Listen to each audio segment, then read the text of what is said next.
प्रिय विद्यार्थियों, मैं डॉक्टर श्यामा अग्रवाल, सह आचार्य संस्कृत, राजकीय डूंगर महाविद्यालय बीकानेर से संस्कृत साहित्य स्नातकोत्तर पूर्वार्ध के द्वितीय प्रश्न पत्र के अंतर्गत कालिदास प्रणीत मेघदूत पठनीय है। इस वीडियो में हम पूर्व मेघ के श्लोक संख्या 23 से अध्ययन प्रारंभ कर रहे हैं। उत्पश्यामि द्रुतम अपि सखे मत प्रियार्थम यीयासुः। मेघ से शीघ्र जाने के लिए कहानी का नायक यक्ष कर बद्ध निवेदन कर रहा है, अनुरोध कर रहा है। यक्ष मेघ को मित्र कहकर संबोधित कर रहा है।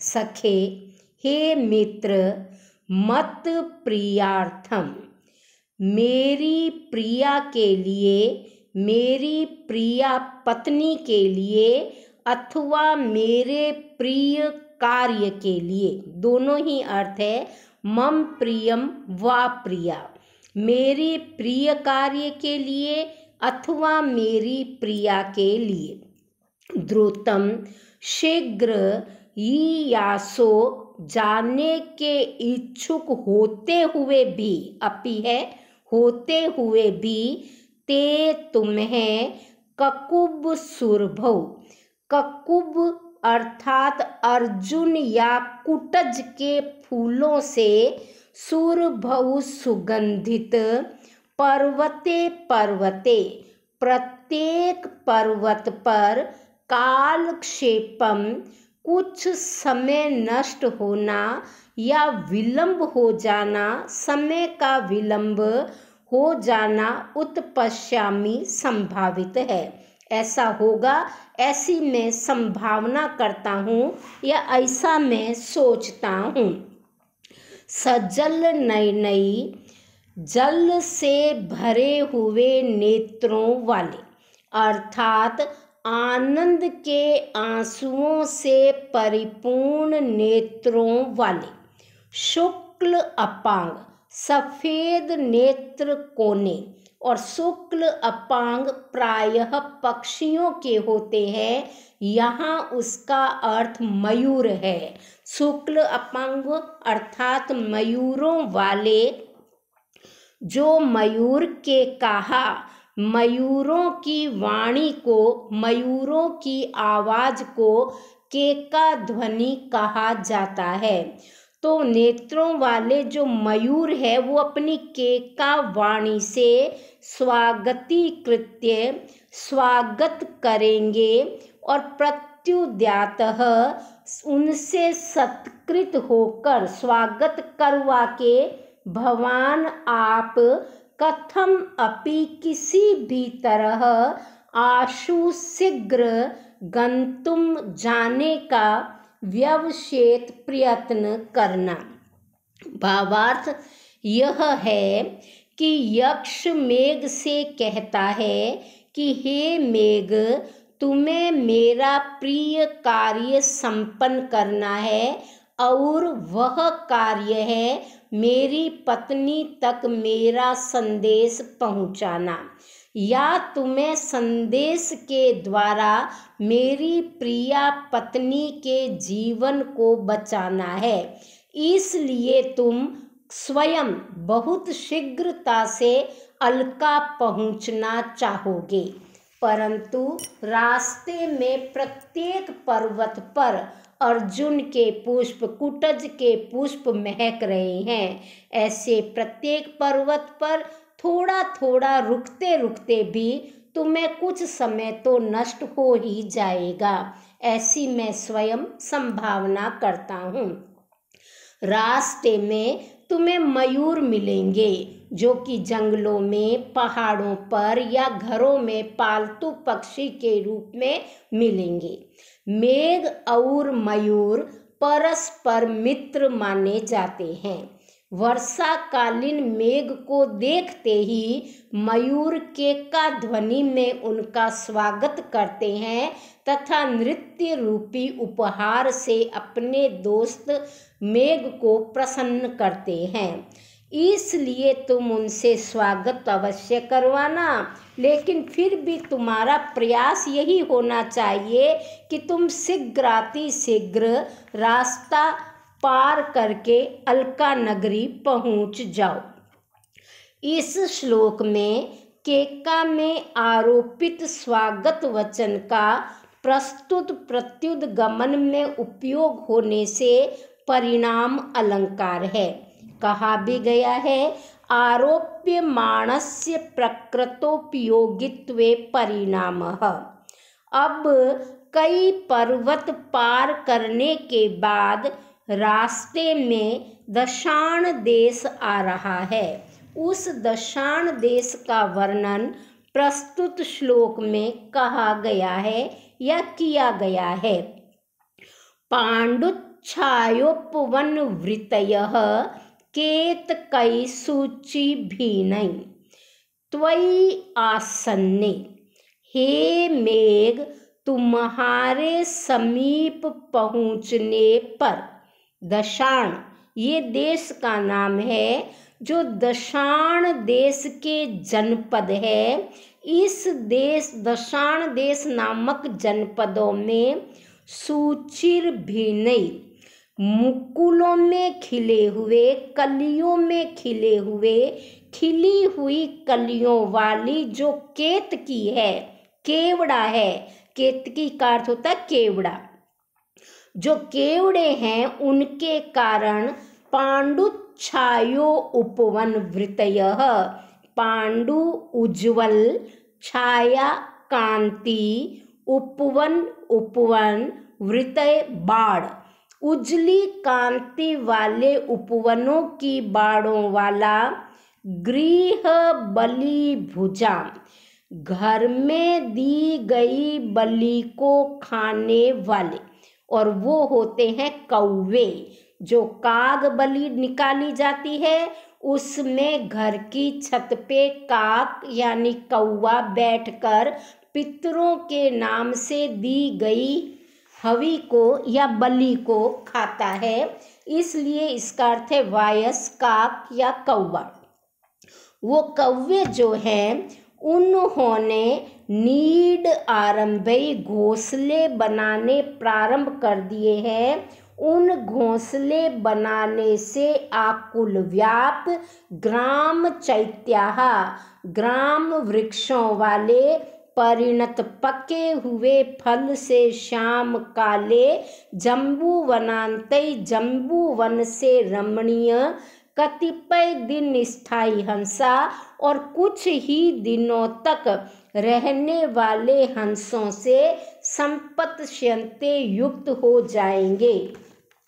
प्रस्तुत श्लोक में दशाण देश के उपवनों का वर्णन है जो कि केवड़ों की कलियों के कारण उजली कांति वाले हो गए हैं, और जहाँ के ग्रामीण वृक्षों पे कौवों ने घोंसले बनाने प्रारंभ कर दिए हैं। और हे मेघ, जब तुम वर्षा कर दोगे तो वहाँ काले काले जामुन के फल उग जाएंगे, और फिर हंस वहाँ पर कुछ ही दिन निवास करेंगे, क्योंकि वर्षा काल में सरोवरों का, बावड़ियों का, तालाबों का जल मैला हो जाता है, और जो हंस होते हैं राजहंस, वो उस स्थान को छोड़ करके मानसरोवर की ओर प्रस्थान कर जाते हैं। तेषां दिक्षु प्रथित विदिशा लक्षणां राजधानीं गत्वा सद्यः फलं विकलं कामुकत्वस्य लब्धा तीरोपान्तस्तनित सुभगं पास्यसि स्वादु यस्मात् स भूभंगं मुखमिव पयो वेत्रवत्याश्चलोर्मि। विदिशा यह राजधानी है दशाण देश की। मेघ विदिशा में पहुंच रहा है तो दिक्षु दिशाओं में विदिशा लक्षणाम प्रथित, विदिशा नाम से प्रसिद्ध। तेषां दशार्णाम, उस दशार्ण देश की राजधानीं गत्वा, राजधानी में पहुंचकर तुम सद्य शीघ्र ही कामुकता का अविकलम संपूर्ण फल लब्धा प्राप्त कर लोगे। यस्मात्, क्योंकि वेत्रवत्याः, वेत्रवती का स्वादिष्ट चंचल ऊर्मिही लहरों वाला पयः जल सभ्रूभंगम भोभंगिमाओं से युक्त मुखम इव, कामिनी के मुख के समान तुम तीरोपांत उसके तट प्रदेश में स्तनित गर्जन करने से सुभगम सुंदर रूप में पास्यसी पान करोगे।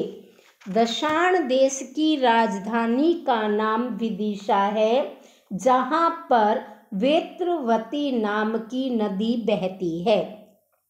प्रस्तुत श्लोक में वेत्रवती को नायिका तथा मेघ को नायक के रूप में वर्णित किया गया है। नायक जो मेघ है वो वेत्रवती रूपी नायिका के किनारे बैठकर गर्जन के साथ उसके जल का पान करेगा। जिस प्रकार नायक भोभंगिमाओं से युक्त नायिका के मुख का पान करता है, यहाँ नदी की लहरों को उसकी भोभंगिमाएं बताया गया है तथा नदी के जल को उसका मुख बताया गया है। किनारे पे गर्जन करने से सुंदरता पूर्वक तुम उसका पान करोगे। यह सुंदरता पूर्वक पास्यसी क्रिया का विशेषण है और इस श्लोक में मेघ और वेत्रवती में लिंग साम्य से नायक और नायिका के व्यवहार का समारोप होने से समासोक्ति अलंकार है। नीचैराख्यम गिरिमधिवसेस्तत्र विश्राम हेतु। अब इस श्लोक में यक्ष के द्वारा मेघ से एक नीचै नामक पर्वत पर विश्राम करने का अनुरोध किया गया है।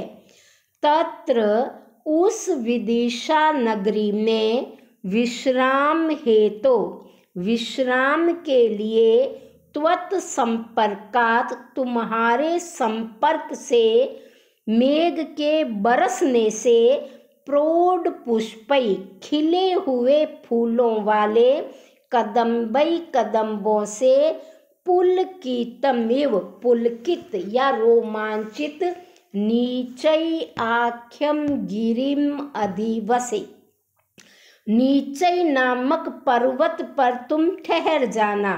यह जो पर्वत पण्य स्त्री रति परिमल उद्गारिभी, पण्य स्त्री जो पैसा फेंक कर खरीदी जाती है, या वेश्या जो वेश्याओं की रति क्रीड़ा में परिमल सुगंधि को उद्गारिभी फैलाने वाली शीलावेशमभी गुफाओं के द्वारा नागराणाम नागरिकों के उद्यमानी उच्छृंखल यौवनानी यौवन को प्रथयति प्रकट करता है। उस विदिशा नामक नगरी में, जो कि दशार्ण देश की राजधानी है, उसमें एक तो वेत्रवती नामक नदी बहती है, जिसका पानी पीकर मेघ कुछ भारी हो जाएगा। अब मेघ को विश्राम करने के लिए पर्वत चाहिए, क्योंकि मेघ इतना ऊंचा है कि वह पर्वत की चोटी पर ही पांव रखकर कुछ देर विश्राम कर सकता है।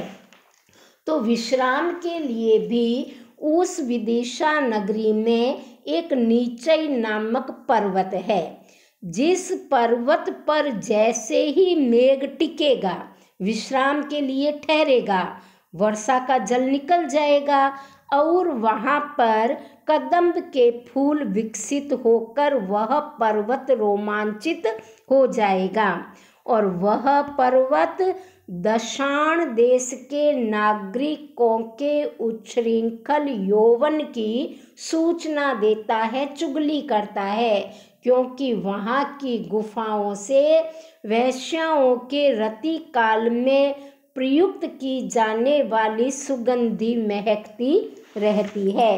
ये सुगंधी उनके उच्छृंखल यौवन को प्रकट करती है।